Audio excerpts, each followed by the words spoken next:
হাত দিয়ে এই তরুণের মুখ চেপে ধরেছিলেন পুলিশের একজন কর্মকর্তা, যা শুধু একটি ছবি ছিল না, হয়ে উঠেছিল জোরপূর্বক কণ্ঠরোধের প্রতীক। 2024 সালের 31 জুলাই আন্দোলন তখন তুঙ্গে। কর্মসূচি ঘিরে উত্তেজনা ছড়িয়ে পড়ে রাজধানীর হাইকোর্ট এলাকায়। পুলিশ সেদিন হাইকোর্ট মাজার গেটের সামনে আন্দোলনকারী নাহিদুল ইসলামকে আটক করে। আটকের মুহূর্তে এক পুলিশ সদস্য তার মুখ এভাবেই শক্ত করে চেপে ধরেন। ঠিক তখনই ক্যামেরায় বন্দী হয় সে দৃশ্য। মুহূর্তে ছবিটি ছড়িয়ে পড়ে সামাজিক যোগাযোগ মাধ্যমে। ছবিটি হয়ে ওঠে অভ্যুত্থানের অন্যতম স্মরণীয় প্রতীক। নাহিদুল তখন রাজধানীর নিউ মডেল ডিগ্রি কলেজের রাষ্ট্রবিজ্ঞানের শিক্ষার্থী। সম্প্রতি স্নাতক পরীক্ষা দিয়েছেন, তবে ফল এখনো প্রকাশ হয়নি। বর্তমানে নাটক নির্মাণের সঙ্গে যুক্ত। প্রথম আলোকে দেওয়া সাক্ষাৎকারে তিনি ফিরে গেছেন পুরনো দিনের স্মৃতিতে। পরিদর্শক আরশাদ, তিনি তৎকালীন শাহবাগ থানায় ওসি নিজস্ব হিসেবে কাজ করছিলেন। তো উনি কথা বলার এক ফাঁকে আমাকে কিন্তু বলেছিল যে তোকে মেরে ফেলবো।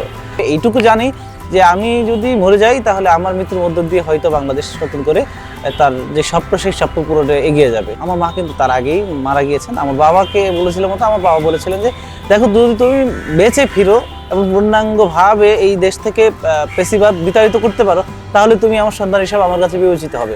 আর না হয় আমি মনে করবো যে আমার কোনো ছেলে ছিল না যে মরে গিয়েছে, সে এই দেশের এই মানুষের জন্য জীবন দিতে গিয়ে সে মরে গিয়েছে এবং তাকে আমি সেভাবে উৎসর্গ করি। 2 বছর পর ফিরে তাকিয়ে নাহিদুলের মূল্যায়ন, গণ অভ্যুত্থান তার কাঙ্ক্ষিত লক্ষ্য অর্জন করতে পারেনি।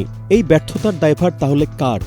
5 আগস্ট থেকে 6-7 এই 3 দিন আমরা ভালো ছিলাম। 8 আগস্ট যখনই ইন্টারিম গভর্নমেন্ট বসছে, তখনই আমাদের যেই 2024-এর যেই নতুন স্বাধীনতার কথা বলেন বা নতুন বাংলাদেশের কথা বলেন, সেটা ব্যাহত হয়ে গিয়েছে। এর সম্পূর্ণ দায়ভার হচ্ছে আমরা যারা আন্দোলন করেছি, আমাদের যারা আন্দোলন নেতৃত্ব দিয়েছে এদের। নাহিদুল মনে করেন রাষ্ট্রের মৌলিক সংস্কার একদিনে সম্ভব নয়। সেজন্য একদিকে সরকারকে যেমন সময় দিতে হবে, অন্যদিকে সরকারেরও বুঝতে চেষ্টা করতে হবে মানুষের প্রত্যাশা ও মনের ভাষা। বর্তমান সরকার প্রধান তিনি আসলে বাংলাদেশের এই রাষ্ট্রীয় ক্ষমতা কখনো আসেননি। এবার আমরা সকলে মিলে ধরতে পারেন বাংলাদেশের সাধারণ মানুষ শুরু করে তাদের দল, তার দলের বাইরে সবাই মিলে আমরা তাকে সেই ক্ষমতাটুকু দিয়েছি এবং আমরা তাকে সময়টা দিতে চাই। কারণ তিনি জানেন যে গত 17 বছরে তার সাথে, তার দলের সাথে কারা কারা সম্পৃক্ত ছিলেন এবং তাদের দাবিগুলো কী ছিল, সাধারণ মানুষের দাবিগুলো কী ছিল।